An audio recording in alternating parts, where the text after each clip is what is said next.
Good morning, everyone. Cheryl here, and today I'm going to do another video. I'm going to try and get you adjusted so I'm in frame. The other day I did two videos, part one and part two. That was quite by accident because I accidentally stopped the video instead of pausing it. So it ended up being two parts, and that was on how to prepare a book for being an altered book.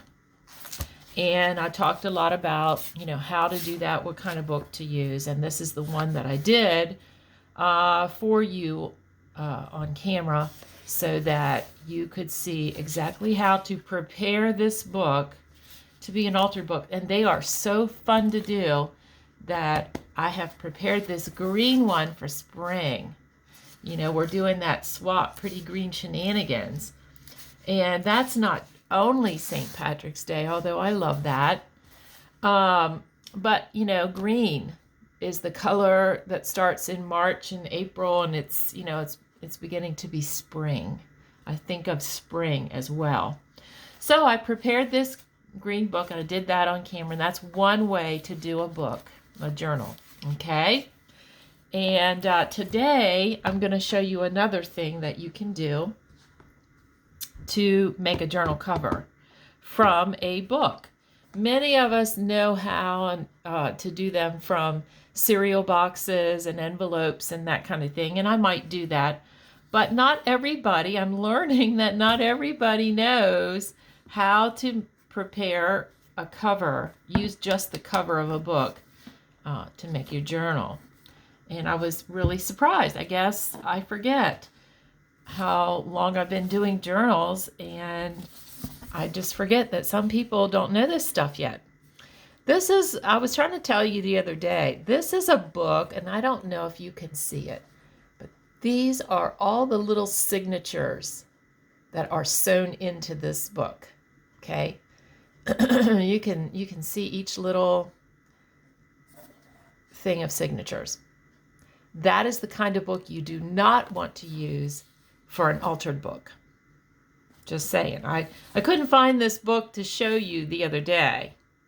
You want the kind of book like this one where the pages, and you can clearly see every single page in this Reader's Digest book is glued in.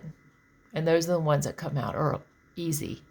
But you probably don't want to use a Reader's Digest book for an altered book because they have 500 and some, this one has 574 pages. That is just too big for an altered book. You would have too many pages, too big. I mean, if you want to do it that big, you can, but when I'm done preparing the book, I don't want more than 20 or 21 pages really to do. So I do it the Crafty Irina way. It works out great. And I love doing them. They don't become cumbersome because there's not so many pages, and it's just easy. So anyway, today I'm going to hopefully show you how to gut your book and reinforce the spine so that you can use it as a journal cover. If you don't already know how to do that, this video is probably for you. So I have my coffee here, which is going to help me, hopefully, with my my froggy throat. Don't know why it's that way. I'm not sick.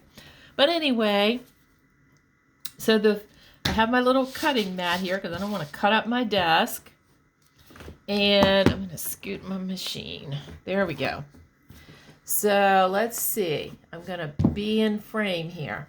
So what I want to do is I want to remove this whole block of pages. And when you look at your book, you can see that this paper here, which becomes the first fly page, is glued on both sides, but there's a little bit of a gap there where you can kind of tear. See that? You can kind of tear that. So that is what is going to make it easy I hope, to cut this, I'm going to use my trusty little craft knife, box cutter, which I got at Lowe's, Craftsman. Nice. So anyway, I'm going to just start cutting, but I'm not making deep cuts. I'm only cutting through that paper. See that? And then I can almost just tear it carefully. Cut it carefully. You know, you don't want to cut yourself with one of these knives, so it's best to stand it up. All right, so there we go. See how I've cut that? And now I'm going to do the other side. Again, I'm going to look for that place that makes it easy. And I'm just going to cut down very gently. Not cutting, you don't want to cut through this spine, but even if you do, you can repair it. But I'm trying not to do that. I've done that plenty of times, and I'm getting smarter as I go. And I'm getting more patient and more careful about doing it. So anyway, I'm just cutting it down. There's a gap there where that paper is attached, and I am just very gently cutting it. And there we go. The whole book has come out. Now, one of the things I love to do, because I am a junk journaler, is I love to take this stuff off the back if there's any way possible. Tear that off. See how it's glued onto this stuff? Sometimes you can get, it doesn't look like I'm going to be able to easily get this off of here today, but well, maybe. But I try to work at that a little bit because I like to use this and any other thing that I can pull off of here, this gluey stuff, as collage fodder. I use those pieces. They make great collage fodder. So I don't have any to show you, and this book is it's going to take too long today to try and do that. Sometime if I get this apart, I will show you. I use this stuff, this gluey part, as much as I can tear off, even smaller pieces. I use it for collaging sometimes, so I save it. Of course, we use our book pages. These are nicely yellowed. I love that. Reader's Digest. These fly pages are especially nice. Look how nice that is yellowed and vintaged around the edge. That is like, I love it. And look at that. Oh, so go through your books, look for pictures, look for stuff you can use. So now we're left with this. And this is the cover that needs to be reinforced. Always close up your craft knife. All right, so I have this, and I don't want to tear it too much, but you want to reinforce this because this is now thin and it has been compromised, and so now you need to reinforce this spot. So I got just some cardstock will do, and I tried to cut it around to make it a nice, the same width as the inside of this. See, this goes down in. So what I'm going to do is I'm going to glue this together. Yes, I'm going to glue this together. And I'm going to do it on this craft mat because I'm not always real neat. So I'm going to use Fabri-Tac because it is a strong glue.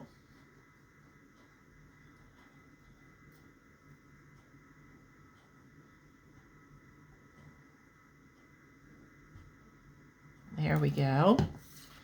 And I'm just going to put the other one on top.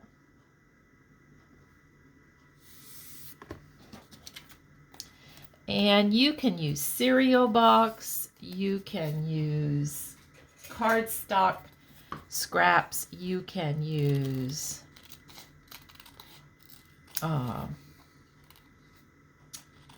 anything that's like a cardstock. You know what I mean? Anything that's heavier than copy paper, that's like a heavier, because you can layer it. Like if, you know, this is pretty thin actually, but I think it'll be okay. I have double layer here. I'm trying to make sure, I want to cut it. I want to make sure that I reinforce it all the way from the top to the bottom, and I'm just going to cut like a little piece off here because it's a little bit long, and I want to make sure that they're well matched up on the edges. And am I in there? There you go. See that? Now, you could use chipboard too. You can use anything, you know, as long as it's going to make it sturdy. And the reason that I'm not so worried about it being so super heavy is because if it gets too heavy, then it's hard to sew through, you know, to poke the holes and to sew through it, and it just gets tough. So I have my 2 layers here, and I'm going to glue that in there right now.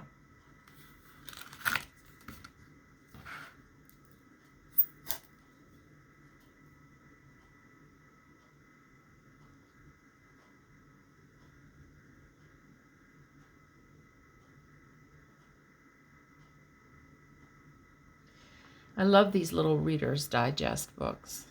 They're smaller than a regular size, you know, my normal size book that I use. And I think I got a little bit much in there, but that's all right. I'm gonna go like that. Okay, so there it is. Now, a lot of times what I will do, and I'm going to show you another one while this dries. A lot of times what I will do, this is one that I did earlier. Just gutted the book.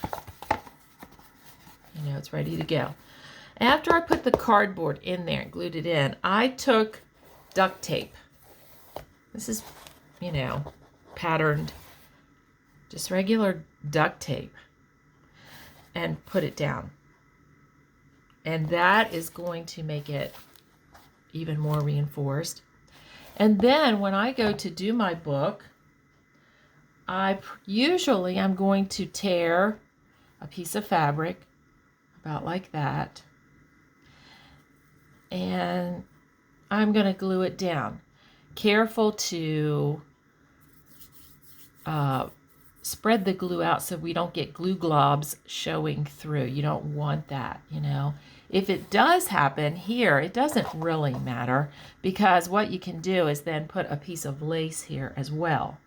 And if you don't like this here, you can cover it up with paper. You know, you can put paper that comes about to here or something to the edge of that.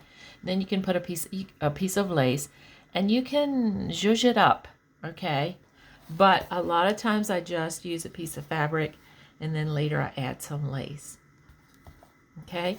And the fabric and the lace, fabric will always reinforce your spine as well and make it sturdy. That's why this book tape, or whatever they call it, this binding tape, it's fabricy. You can buy it, you could use that, but I'm not going to pay that kind of money. I always have duct tape, and I always have fabric and lace, and I've been doing it for years. So that is one. I just wanted to show you. That is one that is ready to go. Now, if I didn't want to put the fabric there, I could simply put a wide lace down here. But I don't want this showing through, so I'm probably going to put the fabric there. And then the lace. And I love the layers. And my journals, I'm always in love with them. So that's how I do it. And so this has been glued down.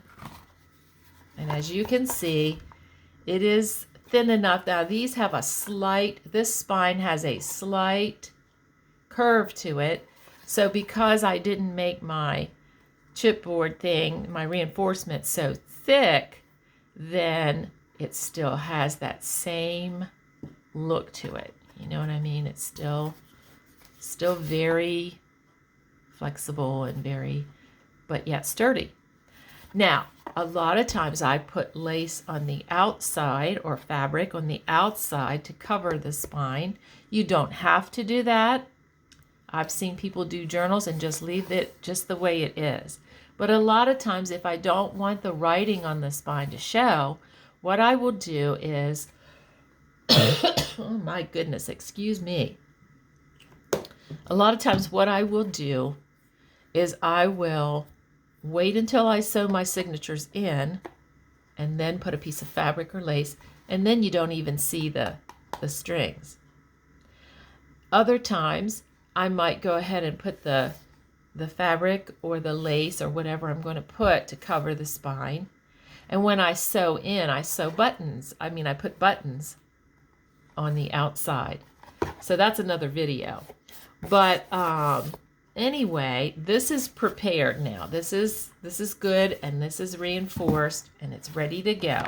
So when I'm ready, I will choose either lace or some floral fabric of some sort, and it would be narrower for this one. And I would glue that down and then maybe put some lace or whatever, and there you go. You have your book. Easy as that. It is not a hard thing to do. Okay? So making a journal is that much easier when you can use a book cover that is already, done for you. Now, another thing, and I didn't think about this, but another thing that I sometimes do is I have a book. Like if I was using this book as a book cover, if I wanted to do 2 or 3 signatures in here, knowing me, I need more space. I need a wider spine. So what I would do in that case is I would actually cut the spine out. I would lay a ruler. Oh, let me show you on this one. I would lay a ruler down, and I would take my knife and I would cut on both sides and take that spine away. And I would create a whole new spine. And in that case, I would use a heavier chipboard and maybe a layer of cardstock, and I would make the same thickness as the book. I would build it up to that, and I would make a spine. Then I would lay my pieces down, my 2 cover pieces, and lay that spine in there, leaving like just a little, maybe 1/8 of an inch, maybe, between the spine and I wouldn't back them right up to the spine. I would leave about 1/8 of an inch on either side. Then I would very carefully tape it. And then I would take fabric and glue it down. Flip it, bring the fabric over on both sides to meet somewhere, and glue it down. And then I would have a book with a larger spine. This book here has a pretty good spine. I can probably do, this is about 1.25 inch spine. Let me see. Yeah, about 1.25 inch. So what I can do in this book is I can do 2 to 3 signatures in this book, mostly 2. If you're a heavy decorator with a lot of pockets and a lot of tags and a lot of stuff, you got to make your spine so that your book doesn't end up like this when you're done. You want your book to lay, it can open a little bit, but you want it to lay fairly flat. I had trouble with that in the beginning, and then I just started making new spines on all the books so that I could be a heavy decorator. And now I don't want to decorate as heavily as I used to. My style and my likes have changed a little bit. I have evolved as a junk journaler. So This spine, I'm probably going to put 2 good signatures in there. And when I say 2 good signatures, they're probably going to have like at least 10 pages, folded pages each, if not more, plus doilies, bags, whatever else you put in there, you know. So I would probably only do 2 in this because it would just end up too big if I did more than that, knowing me. So it's nice and green and navy, and that goes with the, kind of goes with the Irish thing, or spring. Or another thing I like to do, ladies, is be eclectic. I like to take all kinds of things and make my journals kind of eclectic, where they're just mixed up, different styles, different things, no particular theme is what that is. No particular theme. Sometimes I do journals like that because they're fun and interesting to me. Sometimes I get bored with just one thing.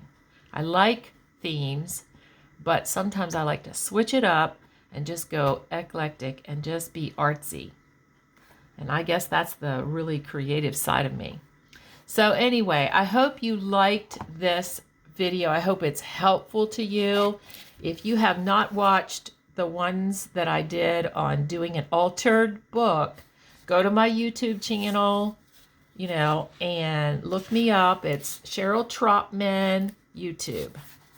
And it'll come up, and look at these videos about how to do these different books to prepare to do a journal. So hopefully I can do another one someday and show you how to actually take the spine out and make a new spine. If you don't know how to do an envelope soft cover journal, maybe I can do that. Leave me a comment if you are interested in that. Leave me a comment and I'll certainly take it into consideration, because I want you to know all the different methods and all the different things that you can do. Because I go to thrift stores and I get these books. I got a whole box of Reader Digest books that some lady at a yard sale toward the end was just like wanting to get rid of everything that she had left, and she said, please take them for free. So I got a whole box of books, encyclopedia type books and Reader Digest books for free. So that was pretty awesome. And I go to thrift stores or the Goodwill, and you can get a book for $1 or $2. You can go to the dollar store and get a book for $1.25, I believe. And so, and it's a lot easier sometimes than fooling with making the whole cover from scratch, although I know how to do that too. So I'm hoping to show you all of those over time. I hope you liked this video. I hope it's helpful to you.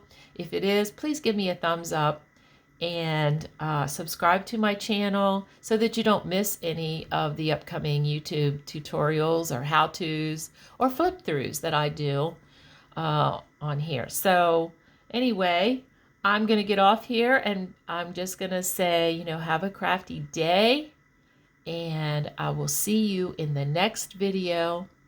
Bye-bye now.